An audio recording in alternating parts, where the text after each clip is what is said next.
দিই বলটা তখন আস্তে আস্তে নিচের দিকে চলে যায়। আবার এই দিকটা যদি উপরে তুলে দিই, এইভাবে উপর থেকে ছেড়ে দিলেই বলটা আস্তে আস্তে নিচে চলে যাবে। এই যে নিচে যাচ্ছে এর পিছনেও কিন্তু বিজ্ঞান আছে, বিজ্ঞান ছাড়া কোনো কিছু হয় না।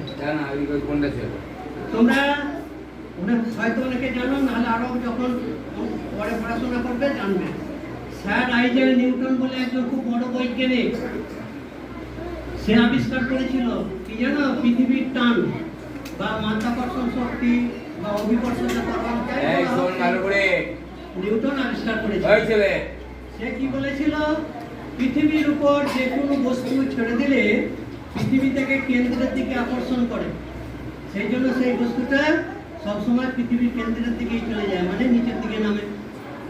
এখন এইটা বিজ্ঞানের নিয়ম, চিরদিন এইটা হবে। যতদিন বিজ্ঞান থাকবে, যতদিন প্রকৃতি থাকবে, ততদিন এই আকর্ষণ ক্ষমতাটাও থাকবে। আর সেই জন্য এই বলের উপর আকর্ষণ হয় বলে বলটা আস্তে আস্তে নিচের দিকে চলে যায়। এটা তো সাধারণ নিয়ম, যাবেই।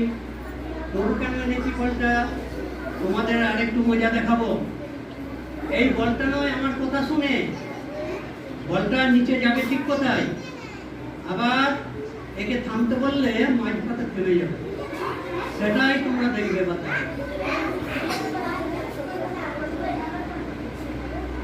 বল তুমি নিচে নামো, থামো,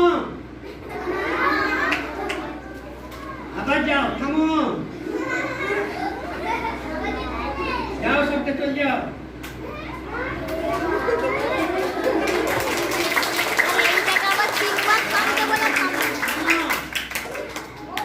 আবার যাও, থামো,